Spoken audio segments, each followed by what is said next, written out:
حدیبیه صلح چې وشوه تیر جمعه میں بیان کړو درته نو نبی علیہ السلام د مکې د کافرو د دشمنۍ نه لږ غوندې اطمینان حاصل کړ نو غیر چاپیره بادشاهانو ته د اسلام د دعوت خطونه ولیکل ځکه د نبی علیہ السلام د نبوت مقصد هم دقه چې خلق د الله رښتونی بندګۍ ته او وحدانیت ته د الله یووالي ته وبلي نو تر دغه شپږمې هجرۍ پورې خو جګړې وې د مکې د مشرکانو سره او په مدینه کې د یهودیانو سره نو پیغمبر علیه السلام دې ته نه اوزګار شوی چې صلح وشوه نو فارغ شو نو دې فیصله وکړه چې کوم ګیر چاپېره بادشاهان دي هغې ته خطونه ولیږي چې دي مسلمانان شي اسلام د الله ښکلی دین دی او دې دپاره الله د خپل پیغمبر راولېږه چې خلک په دې خشته ښکلي دین کې شامل شي د دنیا ژوند هم ښکلی شي په اسلام کې د دنیا ژوند هم خشتی او د آخرت زندگی هم د دې خلکو ښه شي او د الله سره جوړ پیدا شي د الله د دشمنۍ نه بچ شي نبی علیہ السلام چې کله خطونه لیږل شروع کړل نو چا ورته وی چې صاحب دا بادشاهان خط اله مني چې مهر پې لګېدلي نو یو مهر جوړ کا د هغې دپاره نبی علیہ السلام یو مهر جوړ کړ د سپینو زرو په ګوته کې څوک د لرګي مهر جوړوي د هغې مهر په دې ګوته کې و د سپینو زرو ګوته وه او په هغې کې چې دا غمې کم ځای کې خلک لګی په دې ځای کې پکې دا الفاظ لیکلي چې محمد رسول الله صلی الله علیه وسلم لاندې محمدو بره پې رسول و د هغې د پاسه الله دی یو مهر شو دی جوړ که دا ګوته د حضور پاک نه پس د حضرت ابوبکر صدیق سره برکتي شو حضرت ابوبکر صدیق نه پس د حضرت عمر سره وه او د حضرت عمر فاروق رضی الله عنه نه پس د حضرت عثمان رضی الله عنه سره وه او بیا په قبا سره خوا کې یو کوی د بیر اریس ورته وایي د حضرت عثمان رضی الله عنه نه په هغه کوی کې پرېوته ډېر تکلې ورپسې وکړو خو پیدا نه شوه تر اوسه پورې غیبه ده دغه مهر حضور پاک جوړ که او لومبې خط د روم بادشاه ته ولېږه هرقل د هغه نوم د روم بادشاه هغه ته یې خط ولېږه دا روم هغه زمانه کې داسې و لکه او دې زمانه کې امریکا او روس شو مضبوط طاقت و سپر طاقت چې ورته وایي دا دوه غټ طاقتونه یو ته به فارس وی او بل ته به روم وی دا دوه غټ طاقتونه د فارس د بادشاه ته به کسرا وی او د روم د بادشاه ته به قیصر وی د فارس د بادشاه د هغوی دین مجوسیت و هغوی به د اور عبادت کو او د روم بادشاه او د رعیت چې و د عیسایانو اگر چې دین برباد شو چې عیسی علیه السلام ته خدای وي چا د خدای زوی ورته وي دین ګډوډ شوی نو د دې دواړو حکومتونو نیم علاقه یو د لاندې و نیم وطن د بل لاندې او د دواړو منځ کې به جګړې وې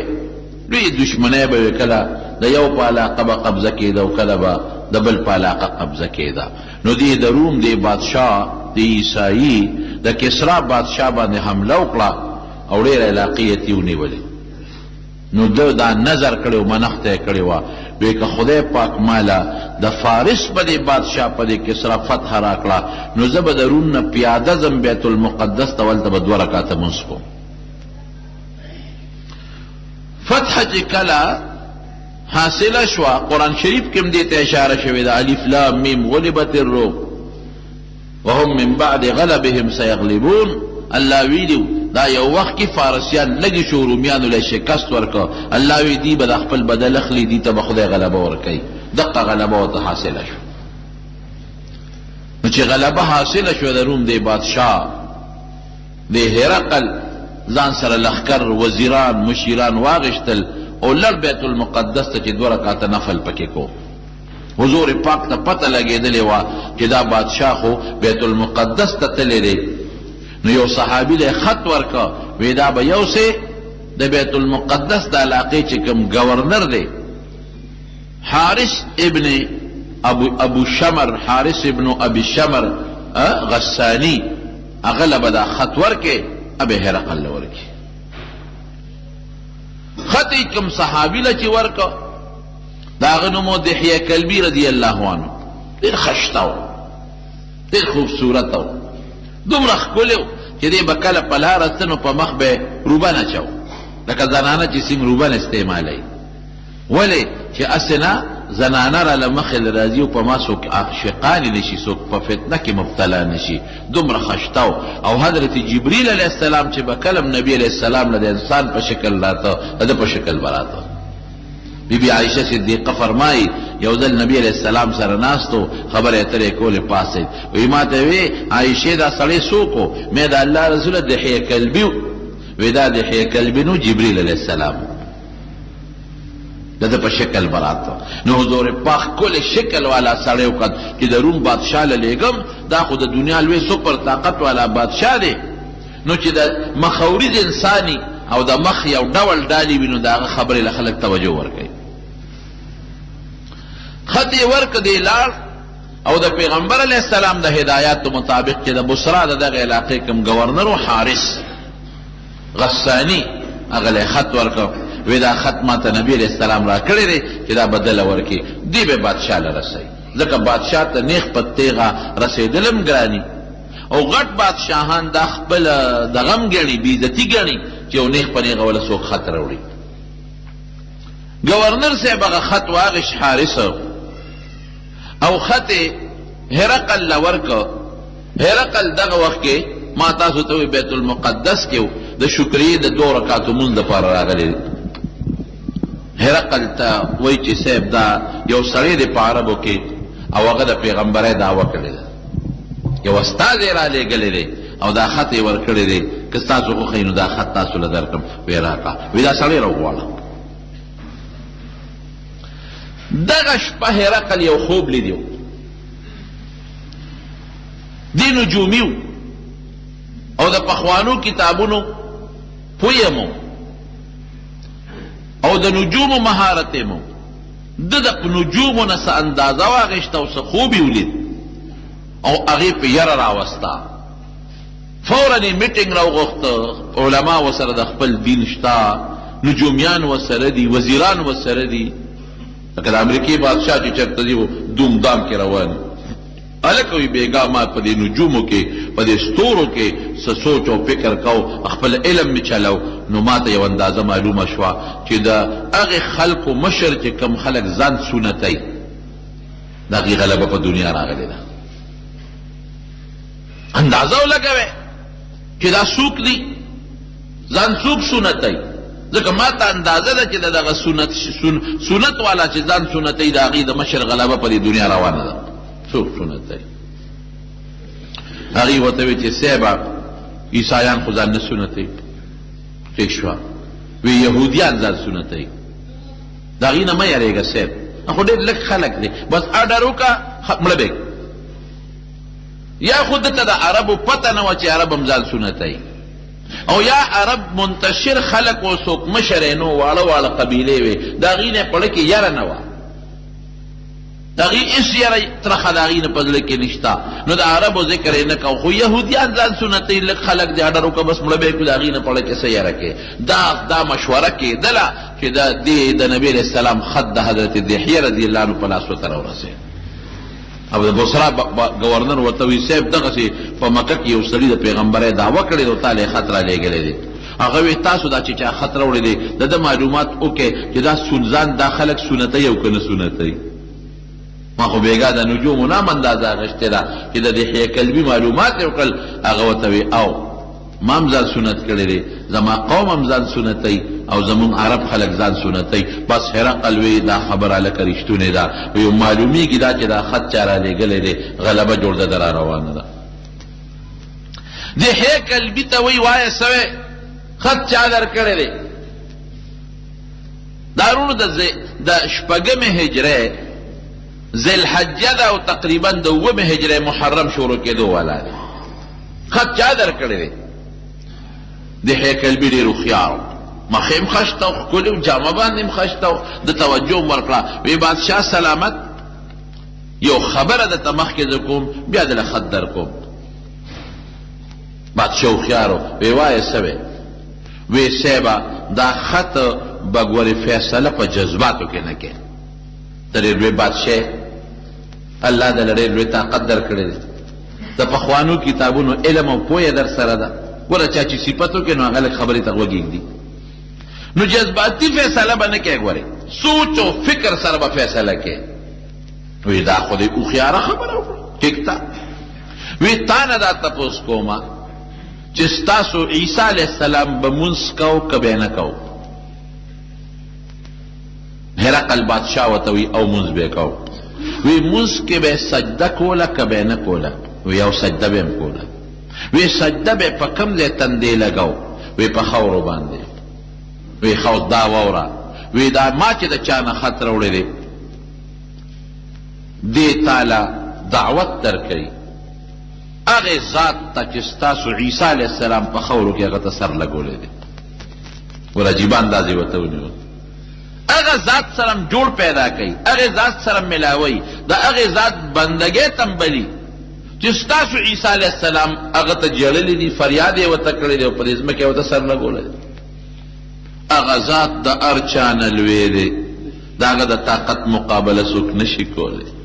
او چې دا کم پیغمبر نه ما خط راوړی دی دا هغه پیغمبر دی چې ستاسو عیسی علیه السلام د متعلق پیشنګویي کړې ده، زیر یې ورکړی دی. ومبشرا برسول یأتی من بعد اسمه احمد، چې ما نه پس به یو پیغمبر راځي نوم به احمدي، دا هغه پیغمبر دی. او موسی علیه السلام د متعلق پیشنګویي کړې ده،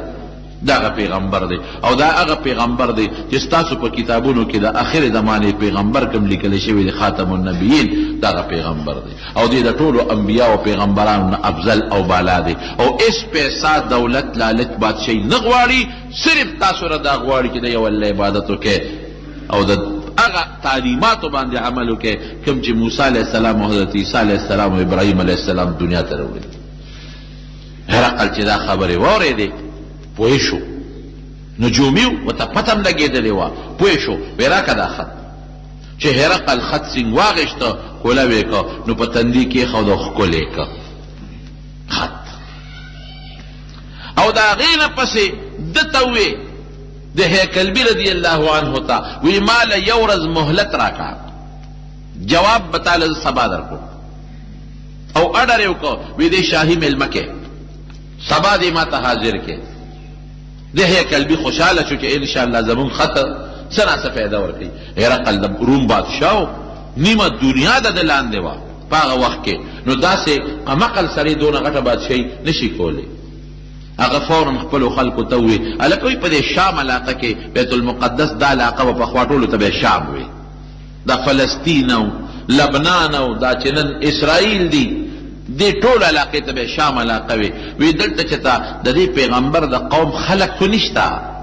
ځکه د دې پیغمبر متعلق معلومات کوم، ځکه دا چې خط چا راوړی دی خو دنه خو که تپوس کوم د دې خو امتي دی نو دې خو به چې ما ته هم د هغه صفتونه به کوي راته، دې به ما ته ممکن ده چې رښتیا خبره ونه کړي. د قوم څوک شته که نشته؟ حضرت ابو سفیان رضی الله عنه دا حدیث نقل کوي، بخاري کې شته او په نور کتابونو کې شته. حدیث ته هرقل ورته وایي. هغه د نبي علیه السلام سره چې دې د مکې د کافرانو سردار و دغه وخت کې چې صلح وشوه نو د یو قافله شام ته بوتله، ځکه دا شپږ کاله جنګونه نو د مکې د خلکو قافله شام ته نه وتلې،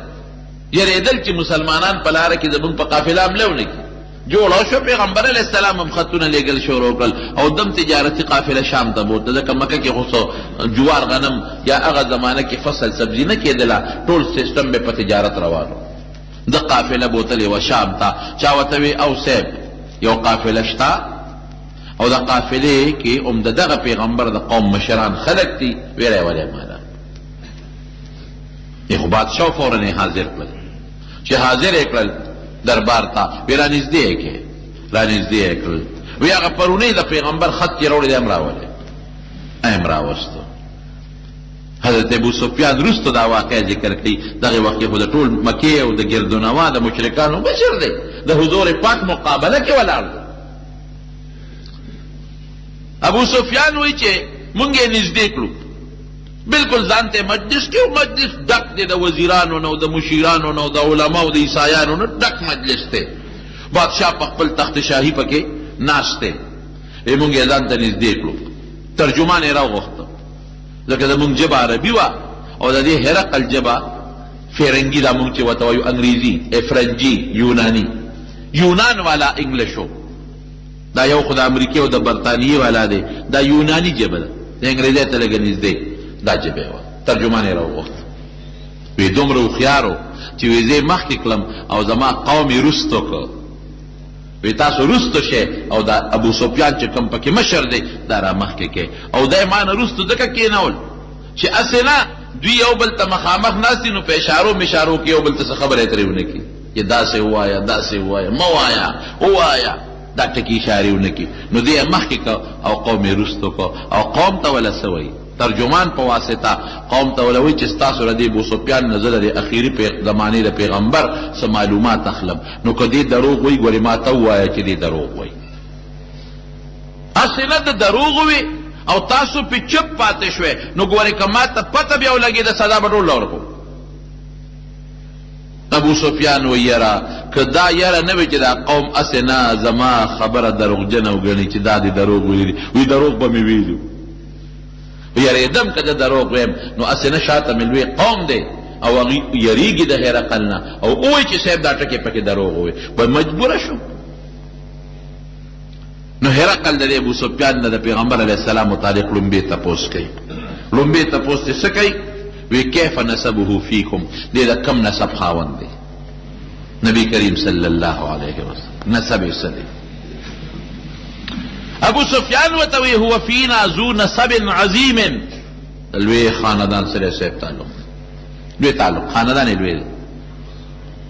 دی ولی وی دروغ نشي ویلي یو د یریږي د مرګرونو چې مرګري می اونه وی چې دروغ وي کوي چې بیکاره نسب دی او دویم د ابو سفیان نه هرقل مخ کې تپوس کړو وستا سکیږي دا الک چې پیغمبر دا وکړی دا وی دا زما قریبی رشتہ دار دی قریبی رشتہ دار نو دروغ ګیره کو دروغ ویلیم نشي چې دا بیکاره نسب دی الته کې ځانې وسره په نسب کې شریک کړی دی یا خو دم خرابېږي څنګه نسب والا دی دا پیغمبر دا وچې کړی دا هو فینا ذو نسب د لوی نسب خاوند قریش خو مشهور قوم دی وی خوا دویم تپوس دنه دا کوم دویم تپوس چې هل من آبائه من ملک د پپلارانو نیکونو کې څوک بادشاہ تیر شوی دی ابو سفیان وینا نه تیر شوی دروغ دی کې من شوی دی که او تیر شوی دی نو بادشاہ خو بادشاہ پیژني وی جوخه څوک پکې نشو کول دریم تپوس ته کوي وی ستاسو په قوم کې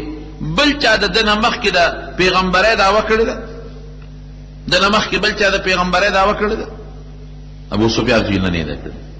دې کې دروغ نشو ویلي که وی کړې ده وی تپوس به ته کو چې څوک سړی خو نو چا خو دعوه نه ده کړې بیا دې تپوس کوي هل کنتم تتهمونه بالکذب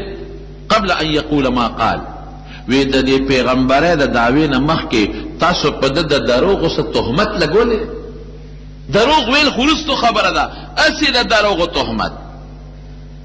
باید سړی دروغ ووایي باید سړی دروغ نه ویلي او خلک ورته دروغجن وایي نو ده باندې د دروغ تهمت چته لګېدلی دی ابو سفیان وینا رښتیا خبره نبی کریم صلی الله علیه وسلم خو د نبوت نه مخکې دی به د صادق او امین وی دروغ تهمت نشتا چې تهمت نشتا الزام پر دروغ نه دی راغلی خو دروغ یقینا نه دی ویل وی خیو بل تپوس ته نه کوم هل کان یقدرو دوکې چې تکړه ده یاره سیب دوکې هم نه ده دوکه باز سړی نه دی تیر شوی، د چاته دوکه نه ده کړې. ولې که وی چې دوکه کړې ده نو ده به ترې خامخا تپوس کو کوم ځای کړې ده، چا سره یې کړې ده، جواب به ورسره نو. نو ابو سفیان وی یو ټکي مې پکې وردن نه کړ، وی ما وی چې یاره اوس مو سره صلح کړې ده، نږدې مو سره صلح کړې ده، په صلح کې مونږ یو شرط لګولی دی چې د یو بل په دوستانو که زمونږ دا دوستان چې د یو بل سره جنګ کوي نو مونږ به مرسته نه کوو. نو زمونږ دوستانو د هغه په دوستانو حمله کړې ده او زمونږ بعضې ملګرو ورسره مرسته کړې ده، نو یریږو چې دوکه را سره ونه کي او مونږ نه اوس انتقام وانلي. هرقل ورته وایي چې دوکې بنیاد خو تاسو یې ښودلی، هغه خو نه دی ښې، تاسو ولې د خپلو ملګرو مرسته کوله؟ وی دا ټکې مې پکې وی خو هغې کې م خړ شو. بیا دې تپوس کوي بل تپوس، وی اشراف الناس اتبعوه ام ضعفاؤهم، څوک چې د ده امتیان دي ملګري دي هغه مالدار او داسې لوی خلک دی او که کمزورې خلک دی؟ وی نه کمزورې خلک دی. په اعتبار د اکثر کمزورې ده، کبرجن نه دي، لکه ابوجهل نه دی، عتبه نه دی، شیبه نه دی، ځکه لوی خلک دی بل چا تابعداري نه کوي، ځان چاته نه ښکته کوي. غریبانان خلک او درمیانه زندګۍ والا خلک هغوی حق ته ګوري، هر څوک چې مشر دی. غټ سړی د رکوټي پسې شاته نه دي چې یاره دی خو غریب دی او کمزور دی، پسې به زه چاته ځمه، یاره وایي کم دغه دي د عام درمیانه، تاسو چې میډل کلاس خلک ورته وایه، درمیانه طبقې والا خلک. وی دا ملګري زیاتېږي که کمیږي؟ ایزیدون ام ینقصون؟ وی نه زیاتېږي. او ښکاره دی که دروغ ویلی نه شو، ملګري زیات شوي دي. بیا تپوس ته کوي، وی چې دې ملګرو کې یو سړی په اسلام کې داخل شوی دی نو چېرته واپس کافر شوی مرتد شوی دی؟ هل یرتد احد منهم؟ یو کس د دوی نه مرتد شوی دی سختة لدینه، خو ګورې د دنیا په لالچ نه، د ښځې په لالچ نه چې د ده دا دین بدي شي واپس ته تللی دی بعد ان یدخل فیه. هغه وی نه، یو قسم د ده د ملګرو نه ایمان نه دی پرېښی، واپس شوی نه دی. بیا ترې تپوس کوي، وی هل قاتلتموه؟ څه جګړې مګړې مو سره راغلي دي؟ وی او. وی کیف قتالکم ایاهو؟ وی جنګم څنګه او ګټه تاسو کړې ده که هغه کړې ده؟ وی صاحب کله مونږ او کله هغه، ګټه دوی نه ده کړې، خو اسې وی اصل کې احد کې د حضور پاک او یا کسان شهیدان شوي دي. نو ما خو تاسو ته وایي چې دا خو د دوی ګټه نه ده، ګټه دې ته وایي چې څوک میدان پرېږدي، میدان چېرته مسلمانان نه دی پرېږدي. وی او بس کله دې ګټه کوي او کله مونږ ګټه کوو. وی ښه یو اخري تپوس درنه کوم، بما یأمرکم، حکم درته څه کوي، څه وایي درته؟ وی دې وایي چې یو د یو الله عبادت وکړئ، د ګڼو مه کوئ، منځونه را باندې کوي، منځونه کوئ، زکاتونه ورکوئ، صدقې ورکوئ، دا راته وایي. وی نور درته څه وایي؟ یاره وی دا ماته وایي چې پاک دامن ژوند تېروئ، رښتیا وایه، دروغ مه وایه. وی دا خبرې دي. وی خو اوس ورته غوږ کېدم. وی ما لومبې تا نه تپوس وکړو چې نسب یې څنګه دی؟ تا وی د لوی نسب خاوند دی. نو پیغمبر خدای په مضبوط نسب کې پیدا کوي، دی نښه د نبوت شوه. دویم تپوس مې دی نه وکړو چې د په پلار نیکه کې څوک بادشاه تیر شوی دی که نه؟ تا وی نه دی تیر شوی. نو ماړه کې دا وه چې که پلار نیکه کې څوک بادشاه تیر شوي نو دې د پلار نیکه د بادشاه د اغېشتو دپاره دا یو لاره جوړه کړې ده، پیغمبر یې دا وکړه. پلار نیکه منصب ته خلک ځان رسوي، نو تا په خپله وایي چې پلار نیکه کې څوک بادشاه نه دی تیر شوی. دریم مې درنه تپوس وکړو چې ستاسو قوم کې څوک پیغمبر تیر شوی دی؟ تا وی نه دی تیر شوی.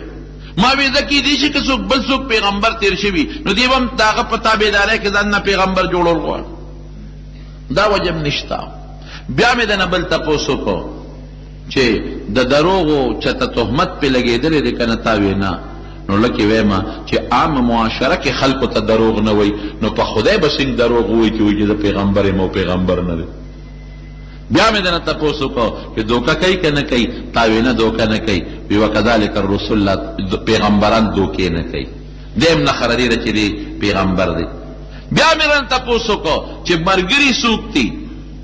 کبرجن خلک که درمیانه طبقه والا تاوی نه دا کمزوري درمیانه طبقه والا خلق وی د پیغمبرانو لومبي تابعدار هم دقی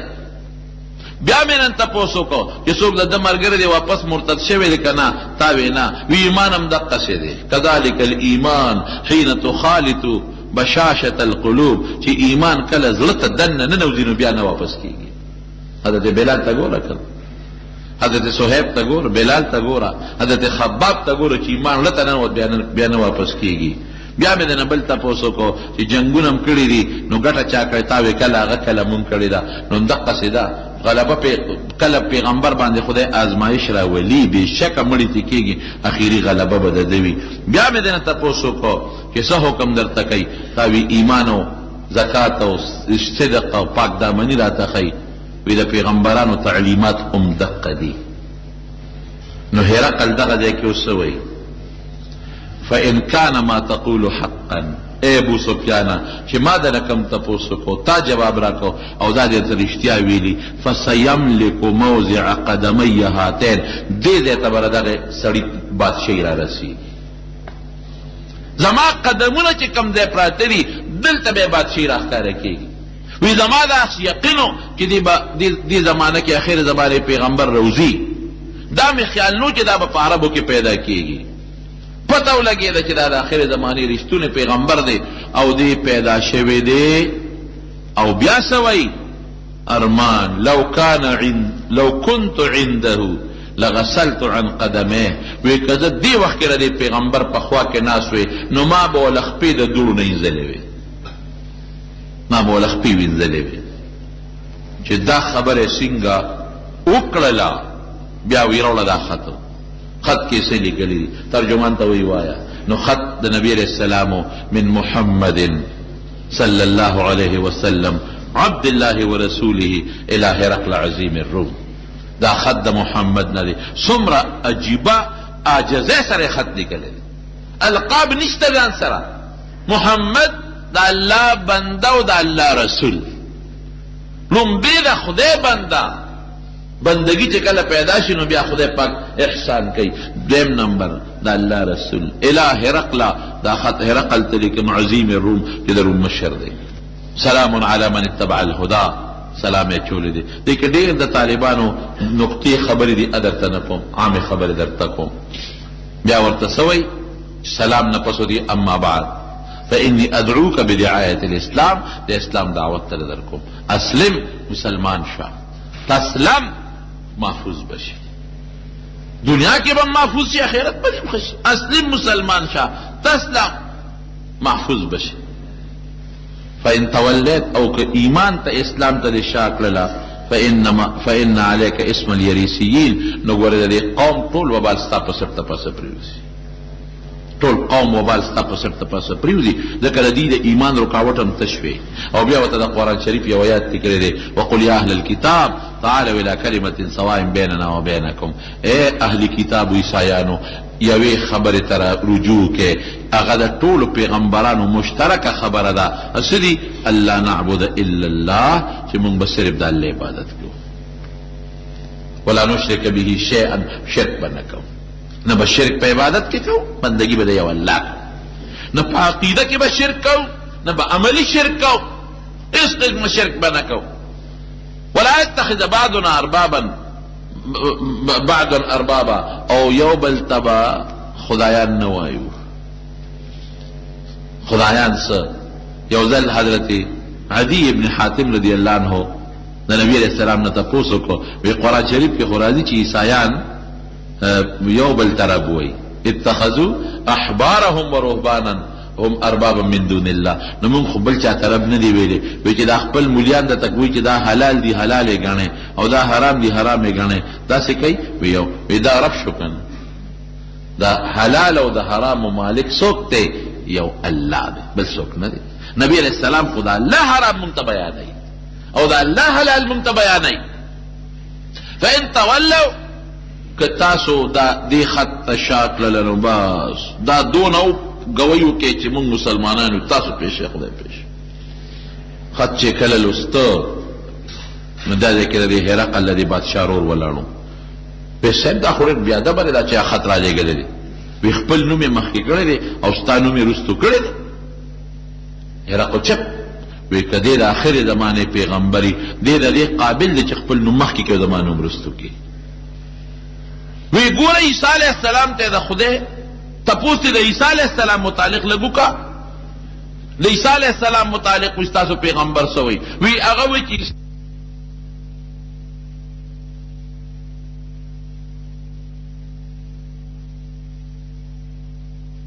هغه چې کوم ورسره عیسایان مولیان و وزیران دي یو اخوا دی خوا خلق دي هغې شور جوړ کړو. هغې دا خیال راغی چې دا هرقل مسلمانېږي. شور یې جوړ کړو، چغې جوړې کړې. ابو سفیان وی چې مونږ خو یې بار وویستو، تاسو بار وځئ. چغې جوړې شوې، تاسو ته څوک نقصان ونه رسوي، ځئ تاسو بار وځئ. شبه یاره وی چې بار ووتو، ما ملګرو ته وی چې داسې معلومېږي لکه چې د نبي علیه السلام نوم مې واغې چې د ده جوړ دا شی جوړ غلبه مونې ښه دا شی جوړ غلبه کوي. اوس هرقل څه چل وکړه؟ د هیکلبي ته یې داسې کار وکړه، روم ته لاړ شو. هلته یو لاټ پادري دی، مشر پوپ او زما دوست دی، دوغاتور د هغه نوم دی. هلته لاړ شو، دا خط هغه له ورسوه چې هغه څه فیصله وکړه نو بیا ما له راشه زه به هغه فیصله وکړم. صاحب ته به کوم ځای؟ وی زه حمص ته روان یم، لار کې یو بله قلعه ده، هلته راځه. د هیکلبي رضی الله عنه لاړ روم ته، ایټلي ته، هلته ورسېد. دوغاتور ته یې ټوله قصه وکړله. دوغاتور چې خط وکړ په عیسایانو کې لوی مولا بس هغه وی دا ټیک ته دا د آخر زمانې پیغمبر دی رښتونی. زمون کتابونو کې چې د آخر زمانې د پیغمبر کم صفتونه راغلي دي ټول پکې موجود دي، ټول پکې موجود دي، بالکل ټیک ته. زمان دا یقین و چې د آخر زمانې پیغمبر دنیا ته راتلو والا دی، خو چې تا خطر وړو تا نم کوم تپوسونه وکړل ټیک ته، بس لاړ ویې لمبل او خشته جامې یې واغوستې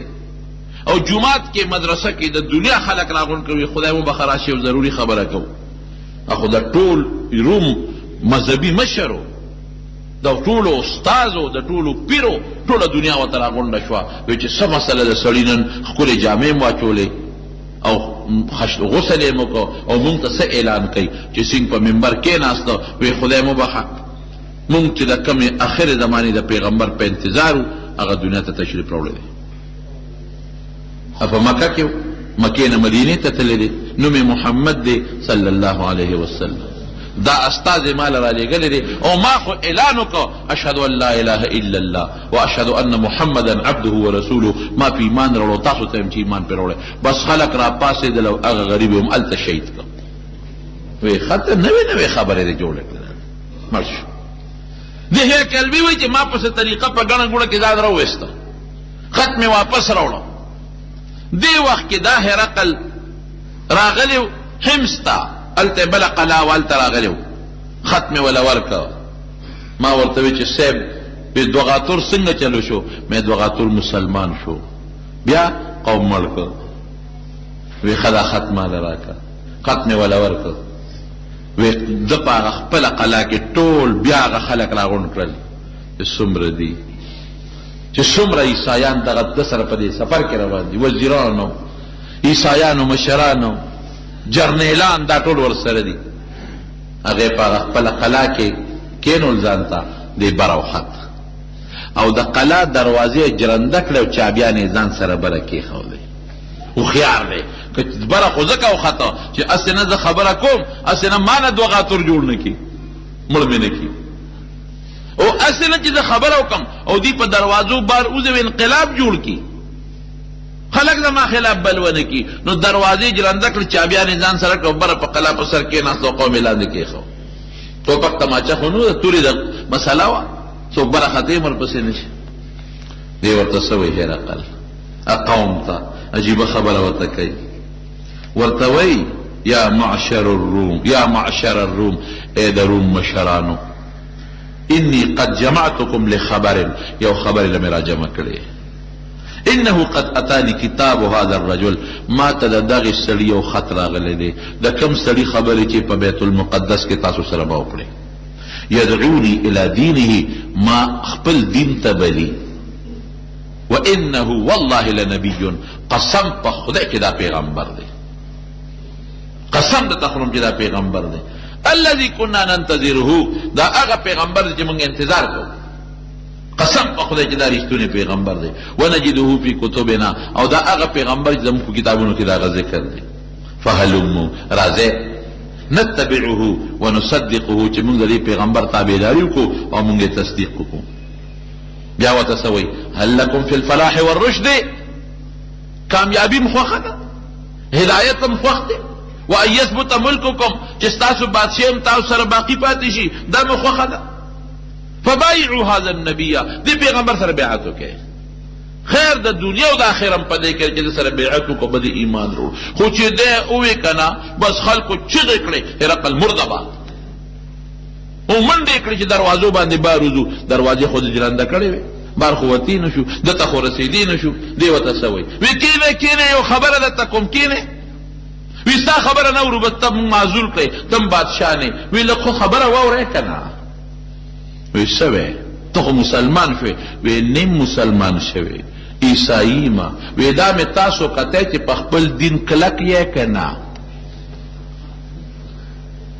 نبی علیہ السلام ته چې د اطلاع راورسېدله وی د خدای دشمن دنیا په آخرت باندې غوره کړه پته ورته ولګېده چې رښتونی پیغمبر دی خو دنیا غوره کړه او آخرت نو خلکو ته سجده وکړه بادشاه ته به خلکو سجدې کولې بیا هرقل زنده به هغه خط هرقل ځان سره وساته پټکي کې به یې ګرځو دې پټکي کې او بیا ورته د اتي د اډوکي نه یو صندوق جوړ کړو د اتي د غاښ نه د اتي غاښ قیمتي دی هغې نه صندوق جوړ کړو هغه صندوق کې ورکړو او بیا ورته د سرو زرو یو صندوق جوړ کړو هغه په هغې کې پروت و او زوی له یې ورکړو چې مړ کېده وی بچې تاسو سره به وي که ته مړ کېدې خپل زوی له به ورکې دا خط به د خپلې خزانې نه جدا کوې یو ځل نبی علیہ السلام ته ختم راولېږه وی زه ګورې پیغمبر یم خو زه ګورې ستا امتي ایمان مې در باندې راوړی دی خو له دې قوم نه یېرېږم نبی علیہ السلام وی کذب عدو الله وی د خدای دشمن دروغ وی دروغ مسلمان نه دی تصدیق یې وکړو د پیغمبر علیہ السلام صفات یې ومنل خو بادشاهي یې غوره کړه چې بادشاهي رانځي کنې په اسانه خبره وه بادشاهي به یې پرېښه ورغلې به وکړه ممکن ده دا مشران به پوی کړي په څه طریقه خو د بادشاهي یې غوره کړه دغه یې پرېښه دویم خط چې نبي علیہ السلام ولېږه هغه بل بادشاه ته یې لېږلی هغه د فارس بادشاه کسرا به یې ورته وی نوم یې سو دغه زمانه کې پرویز نوم پرویز ابن هرمز مشهور نوشیروان بادشاه چې عادل تیر شوی دی د هغه نوسې و هغه ته یې خط ولېږه نبي علیہ السلام خط یې عبدالله ابن حذافه سهمي رضی الله عنه له ورکړه وی دا خط وله ورسوه هغه له چې خط سینګ ورسېد دقسې یو ګورنر له یې ورکړه او ګورنر خط ورسو هغه ډېر بدماش و هغه فورا د نبي علیہ السلام خط وشلو خط یې ټوکړي ټوکړی کړ او عبدالله ابن حذافه ته وی تا استازي د استازي وجل منه دي ګنې ما به د سره اوس کتلي او زازان د یمن بادشاه د د سلطنت لاندې و د گورنرو هغه ته وی خط هغه ته ولېږه وی دوه مضبوط پهلوانان وګوره ښه مضبوط او ښه مضبوطې تورې وله ورکړه وسله ورکړه او چې لاړ شي دا پیغمبر ګرفتار کړي او مال یې راولي او که ګرفتارولی نه شي څه مسله وه نو چې مړی کړي او سر یې مال راوړي دومره هغه جذبه کې راغی نبی کریم صلی الله علیه وسلم لا عبدالله ابن حذافه رضی الله عنه راغی وی څه چلی وکړه وی صاحب هغه ستا خط پرې وشلو وی اللهم مزقهم کل ممزق خدای د ده دا بادشاه م تس نس کې خط یې ولې شلو اللهم هغسې وکړه څنګه یې وکړله د ده زوی و شیروی د هغه نوم و شیروی او د ده ښځه و شیرین د هغې نوم و د دې شیروی میرنۍ مور وه ښځې ګڼې وې دا زوی په دې میرنۍ مور عاشق و عاشق دی په دې مور نو ده وی چې دا مور به زه په کومه طریقه خپله دغه کې راولم میره مور یې ده ظالم نو هغه دا چل جوړ کړو چې دا پلار چې دی نو دا په څه طریقه مړ کړم دا پرویز نو چې دی زه مړ کړم نو ښځه ما ته پاتې شي که نه پلار هم پیپیو چې د ما دا زوی حرامي دی دی هر کله چې په ما بس حمله کوي ځان به دې ساته نو پلار بیا په الماره کې چې کوم مخصوص سامان هغه کې زهر په یو شیشه کې بند کړی زهر او د پاسه په لګي دوا او مفید للبا دا هغه دارو دي چې دا انساني قوت لپاره ډېر زبردست شی دی هغه د پته چې دا حرامي هر کله چې کله مرکلمه زما دې سامان لبرادي خو چې دې مرانه جمع دی پاتې دي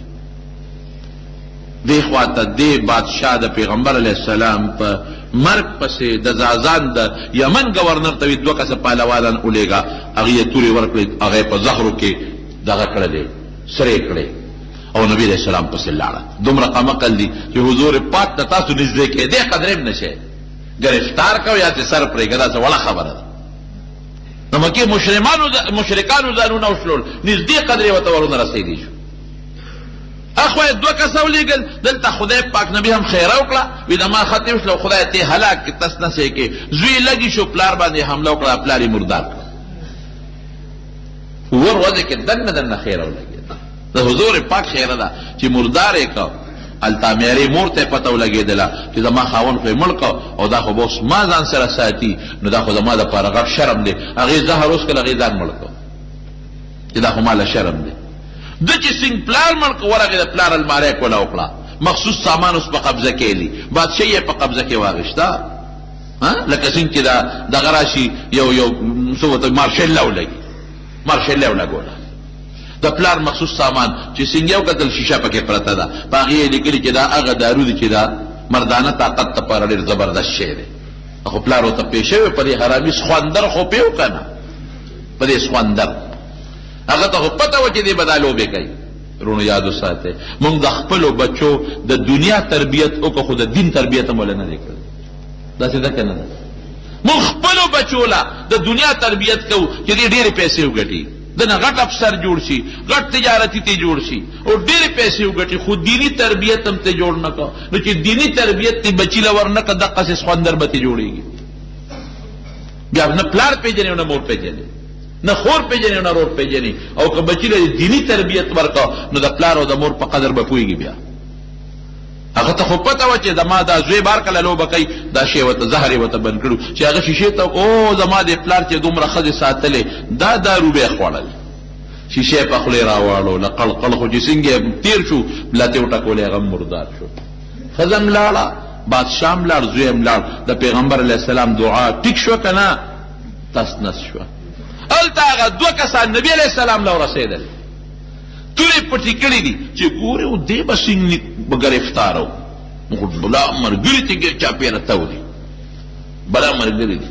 لوی شان دی د حضور پاک خو لوی شان کې دی او د دنیا ملګري ته ګیر چاپېره تو دي او د حضور پاک ملګري ماشاءالله دنیا کې داسې چې ته تېر شوی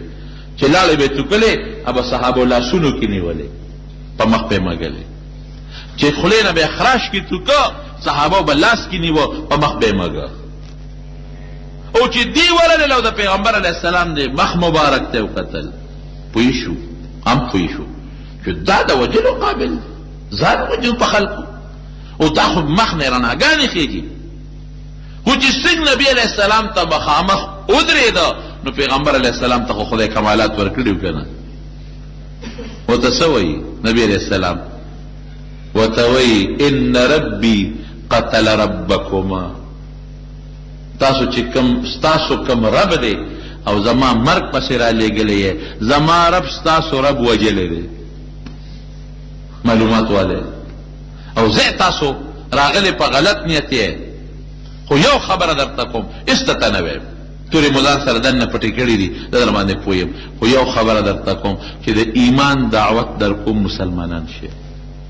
او کوم زازان چې را لېږلی د یمن بادشاه هغه ته هم ووایې چې دغه پیغمبر تالم د ایمان دعوت تر کوي اگر چې ما پسې دوه کسه راولېږل مرګ پسې خو تالم د ایمان دعوت تر کوي دوی دا خبره د دوه کسانو نوټ کړه چې زما رب ستاسو رب وجلی دی نوټ یې کړه کله یې وجلی دی بېګا شپه دوی چې واپس زازان ته لاړل ورته یې ویل صاحب هغه خو د آخرې زمانې پیغمبر معلومېږي دغه مخ خو څه بل شان رڼا کوي د هغه اندازه داسې ده د دې وجود نه پته لګي چې دا رښتونه دي او بل داسې ملګري دي چې خو په هغه ځان قربانوي ومونږ ته علم وایي چې تاسو په جامو کې تورې پټې کړې دي. دیم راته ووایي دا د پیغمبر صاحب معجزه به وه. دیم راته ووایي او دیم راته ووایي چې ستاسو رب چې دی زما رب ستاسو رب وجلی دی. وی دا ستا څنګه خبره کوي؟ او مونږ ته هم د ایمان دعوت راکړو او زازان د یمن ګورنر تا ته هم د ایمان دعوت درکړی. هغه ودرېږه معلومات کړو چې دا خبره رښتیا ده که دروغ ده. چې معلومات یې ورکړل بعینه دقه وخت کې دغه شیروی لګېدلې وه خپل پلار یې وجلی. بادشاه د فارس بس زازان مسلمان شو، گورنر د یمن سره د ټولو خلکو مسلمان شو. او هغه دوه کسان چې هغه کوم هم خدای پاک مسلمانان کړل او د فارس د بادشاه نه بادشاهي لاړه ختمه شوه. لور یې بادشاه کړه، زامن یې نه نبي اسلام ته چې اطلاع راولېږله وی اهل فارس خو جینۍ هم مشره کړله. وی لا یفلح قوم ولوا امرهم امرأة، وی چا چې ښځه مشره کړه دا قوم به چرې نه کامیابېږي. خبره خلاصه شو، بادشاهي لاړه، تسنس شو. د حضرت عمر فاروق رضی الله عنه په زمانه کې فارس هم د مسلمان په قبضه کې راغی. بادشاهي د نبی علیه السلام هغې ته ورسېدل او د هرقل هغه خبره چې کړې وه چې که دا رښتونې پیغمبري نو بادشاهي به زما د قدمونو لره رسېږي. هماغسې وشوه. شام د مسلمان قبضه کې راغی، مصر د مسلمان په قبضه کې راغی، یمن د مسلمان قبضه کې راغی. دا د عثمان رضی الله عنه زمانه کې ټول روم او دغه علاقې د مسلمان په قبضه کې راغی. نور خطونه هم نبی علیه السلام لیږلي دي. نجاشي ته یو خط لیږلی دی د حبشې بادشاه ته، هغه ته یې خط ولیږو. خط یو صحابي له ورکړ او د نجاشي ته یې ولیږه. دا د حبشې بادشاه و، ډېر ښه سړی و. هغه عجیبه انداز کې دی. خط چې کله نجاشي ته ورسېد پیغمبر علیه السلام ورته ډېر ښکلی خط لیکلی و، ځکه د نجاشي بادشاه سره مسلمانان اوسېدل. د مکې نه مسلمانانو هجرت کړی و حبشې ته. دې بادشاه ډېر زیات قدر د مسلمانانو کړی و، ډېر. نبی علیه السلام ورته وویل چې ته خو اول د خدای حمد ادا که خدای بادشاهي درکړې ده. زه ستا شکریه ادا کوم چې زمونږ مسلمانان درغلي دي او تا سره په حبشه کې پراته دي او تا هغوی له امن ورکړی دی، د هغوی د قدر کړی دی، د هغوی د احترام کړی، د هغوی د عزت کړی دی. زه د خدای رسول یم او د خدای بنده یم او تا له دعوت در کوم ته مسلمان شه. او د عیسی علیه السلام متعلق زما دا سوچ دی، ما ته خپل الله وایي د عیسی علیه السلام چې دی د خدای بنده دی، دی د خدای زوی نه دی او نه خدای دی. رښتونی دین چې کوم د عیسی علیه السلام او د موسی علیه السلام هغې ته تاسو رابلم. بس هغې نجاشي بادشاه چې خط سینګ ولوسته ملګري راوغوښتل، ملګرو ته یې وویل چې دا د آخرې زمانې پیغمبر دی، بلکل رښتونی دی. تاسو چې هر څه کوئ خیر هم په دې کې دی چې د تابعداري وکړو او مونږ په ده باندې ایمان راوړو. زمونږ په کتابونو کې چې د آخرې زمانې د پیغمبر کوم صفتونه دي ټول پکې موجود دي. دویمه خبره پکې نشته. ګوره سړی مخلص و نو خدای نجاشي هم مسلمان شو، د حبشې بادشاه، او چې څومره د قوم رعیت و هغه ټول مسلمانان شو. او بیا نبی کریم صلی الله علیه وسلم ته یو خط راولیکه او خط کې لیکلي چې د الله رسوله ته زما نه اگر چې لرې زه ستا نه لرم خو بلکل ستا دعوت ما ومنه او تا باندې ما غایبانه ایمان راوړو. زما ټول قوم هم پته ایمان راوړو دی او دې کې څه یره نشته. دا مونږ خالص د خپل زړه نه مسلمانېږو. زمونږ زړه دا وایي، زمونږ کتاب دا وایي، زمونږ معلومات دا وایي چې ته د خدای رښتونی پیغمبر یې. او زه خپل زوی درلېږم، زوی سره 50 شپېته کسان کړل او بلا تحفې تحائف یې ورکړل چې دا نبي علیه السلام له ولېږې. څه وینځ یې مولا ورکړلې، وی دا به نبي علیه السلام له ولېږې. اتفاق دا چې هغه کښتۍ په دریاب کې غرقه شوه او دی ورته ویلي په خط کې لیکلي و چې که ستا زه خو دلته بادشاه یم رعیت په غاړه دی نو که ته اډر کوې نو زه به دا هر څه پرېږدم ستا خوله به درشم. نبي کریم صلی الله علیه وسلم ته چې د هغه خط راورسېد ډېر زیات خوشحاله شو، دعا یې وله وکړله او خوشحاله شو ډېر زیات.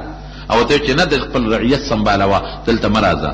بیا دغه نجاشي بادشاه اصحمې نوم و اصحما دی بیا وفات شو. نبی کریم صلی الله علیه وسلم صحابو له په مدینه منوره کې اطلاع ورکړه وی نجاشي د حبشې بادشاہ اصحما وفات شوی دی او ما ته جبرئیل علیه السلام اوه کته په جنازه کې چې دا کټ تر نږدې کم نو راځي چې جنازه پیوکو نو پیغمبر علیه السلام مخکې شو صحابه ورپسې شاته ودرېدل او حضور پاک په غایبانه جنازه وکړه دا غایبانه جنازه ګوره په شریعت کې نشته ها ډېر صحابه په داسې ځایونو کې وفات شوي دي چې د جنازې هم څوک نو نبي هم په جنازه نه ده کړې او کته به په نجاشي خو یې کړې ده نو هغې کې حدیث موجود دی چې جبریل علیه السلام ورته وویل چې زه درته دا کټ را مخامخ کومه نبي علیه السلام وایي ما ته کټ را مخامخ که ما لیده تاسو نه لیده نو دا گویا کې غایبانه نه شوه مخامخ په مخامخ په حاضر جنازه کړې ده او دعا یې مونه غوښتلې ده دغه خطونه اوس هم شته نجاشی والا خط ام محفوظ پروت تے هرقل والا خط ام محفوظ پروت تے او کم خط چې دا فارس بادشاہ د نبی هم اوشلو ام محفوظ پروت تے خو یرا هغه چې کم خط دینو ټوټه شوی داسې مقوقس بادشاہ تا د مصر بادشاہ تا د یمن بادشاہ تا مختلفو بادشاہانو تا نبی کریم صلی الله علیه وسلم خطونه ولېږل بعض پکې خدای مسلمانان کړل بعض پکې کافر پاتې شو د اسلام طریقام دقه ده چاله په خپل دعوت ته ایمان ورکړي چاله به د خط په ذریعہ ورکړي چاله د کتاب په شکل کې به ورکړي نو دا شپږم اومه هجره دا د نبی علیہ السلام د خطونو خدای پاک مسلمانان ډېر زیات کړل دې سره اسلام ډېر زیات خور شو او بیا د هغې نه پس په اومه هجره کې د یهودیانو چې کوم لوی ګړو خیبر هغه فتح شو خیبر کې ډېرې غټې قلاګانې وي هغه پکې فتح شوې او د خیبر یهودیان هغه پکې تابع شو د نبی علیہ السلام اسلام او ایمان خو یې راونړو محرم 7 هجره کې خو بس بهر کیف تابع شو ځمکې د مسلمان په قبضه کې راغلې باغونه د مسلمانانو په قبضه کې راغلل حضرت صفیه رضی الله تعالی عنها دا د خیبر د یو حیی ابن احتب لوی یهودي دا غلور وا هغه په غنیمت کې نبی کریم صلی الله علیه وسلم ته ورسېدله مخکې یو صحابي د دې دحیه له نبی علیه السلام ورکړې وه خو دا خفه وه وی زما پلارم په دې جنګ کې مړ شو رور مې مړ شو خاوند مې مړ شو نو زما دا خوښه ده که ما د مسلمانانو بادشاه په خپل نکاح کې والي نو ښه به حضور پاک پې ډېره ښه ده نو ازاد یې کړه خو ستا خوښه ده ته ما ازاده کړې که خپل قوم سره پاتې کېږي هم دې خوښه ده او که ما سره په نکاح کې پاتې کېږي هم دې خوښه ده وی نه مسلمانه شوه مسلمان شوی دا خو د خدای پاک ستا غوندې شخصیت ما له خاوند راکوي زه څه کوم په نورو خلکو مسلمانه شوه په دې مخې داسې یو داغ و سور غوندې داغ و چا یې تپوس کوي یا داغ ده څه دی وی ده چې کله واده شم خاوند یې کنانه ابن الربیع و چې واده شم نو ما خوب ولید د شپې چې د مدینې نه یو سپومې اوچته شوه او د اسمان دیني مې ته ورسېدله او نیغه زما دې غېږ کې را پرېوته زما خاوند هم نجومي و او د پخوانو کتابونو پویو ملاو نو ما می خاوند ته دا خوب وی وی هغه سپېړه اوچته کړو دې په دې مخ ښه مضبوطه ووالم دا داغ دا غیرې وی ما ته وی ته جوړ د مدینې د بادشاه دا نکاح خوبونه یې نه وی ما چې دغه خوب مې لید څه خبر او مقه خوب خدای رښتونی کړ د حضور پاک نکاح له خدای راوسته بیا د هغې نه پس 5 هجره مکه مکرمه فتح شوه انشاءالله که موقوي آینده جمعه کې به د مکې مکرمې د فتح واقع درته بیان کړو دا اسلام د پاره څونه محنتونه حضور پاک کړي صحابه څومره کړي یو صحابي موټر خو نو لارې خو نه نه جزو هغه د مدینې منورې نه شام ته ځه د شام نه روم ته ځه څومره محنتونه یې کړي دعوت الله د خدای د دین د بلنې دپاره څومره ګرځېدلي دي او بادشاهانو پسې تلي یره به م وه چې بادشاہ سے نه غصه شي مړ به نه کي لیکن نه په ځان پروا نه په مال پروا د حضور پاک او د هغه د صحابو د محنت دا نتیجه ده د هغې د دعوت او د تبلیغ او د محنت دا نتیجه ده چې نن اسلام الحمدلله دنیا په ګوټ ګوټ کې خور دی موږ به هم نه پرېږدو ښه د دین دعوت به موږ هم چلو پرېږدو به نه کافرو ته به هم چلو مسلمان ته به هم تعلیم ورکوو مسلمانان نن سبا کافر بیا مسلمانېږي یا به نه مسلمانېږي خپله مسلمان د دین نه بدرهه شوی دی فسق و فجور کې خلق مبتلا دی په بربنډتوب کې خلق مبتلا دی قسم دې ماله کله ډېر پریشانی راشي زم رسول الله مبارک کې د خپل خوږ دین لپاره غاښونه مبارک شهیدان شو او څومره تکلیفونه به برداشت شو صحابو سره نه دي کړي زمونږ د خپله لاسه زمونږ نه روان دی دا بربنتوب، دا عریانیت او دا فحاشی او دا دمتوب او دا فلمونه او دا تصویرونه قسم په خدای حضور پاک دا ډیر زیات بدی شو. او چې څوک دا کارونه کوي لعنت یې پې ویلی دی او د دې په سبب خدای قومونه هلاک کړي دي. نن د موبایل په ذریعه باندې هر سړی لګیا تصویر سازی کوي، فلمونه پې غږوي، ډرامې پې اوري او تصویرونه پې ګوري او الکان او جنکۍ په یو بل سره ګنده رابطې کوي.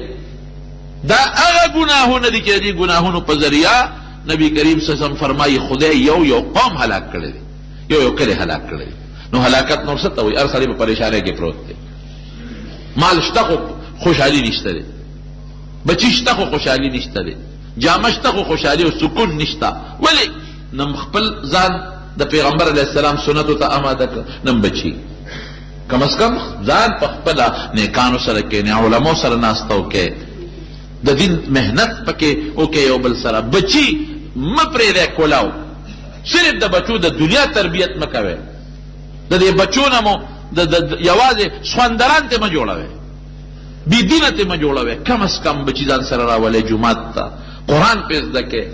نیکان پې کښېنئ، په دې موبایل تقریرونه واورئ، په دې باندې د نیکانو خلکو خبرې واورئ، بچو ته تقریرونه واوروئ. د ژوند څه پته لګي؟ د زندګۍ هېڅ پته نه لګي. کم از کم چې د حضور پاک په نقش قدم مونږ ژوند تېر کړو نو هغه ته مونږ رسوا نه یو، بیا ملامته به ورته نه یو. او که د هغه په نقش قدم مونږ لا نړو او د شیطان نقش قدم مونږ اختیار کړو نو د خدای هم دشمنان شو، د هغه هم دشمنان شو. دا وکړي رب العالمین دې په مونږ رحم وکړي. الله د فتنو افتونو نه په امن کې وساتي. خدای زمونږ بچي نیکان او صالحان کړي. خدای لوفرونه مونږ او زمونږ بچي محفوظ وساتي. رب العالمین که څوک مریضان دي ته ولا شفا ورکړي. الله که څوک په ټینشنونو پریشانو کې مبتلا پراته دي، خدای زموږ ټینشنونه پریشانۍ په خوشحالو باندې بدله کړي. د روغ صحت زندګي هم نصیب کړي. مردگان هم خدای پاکه وبخي.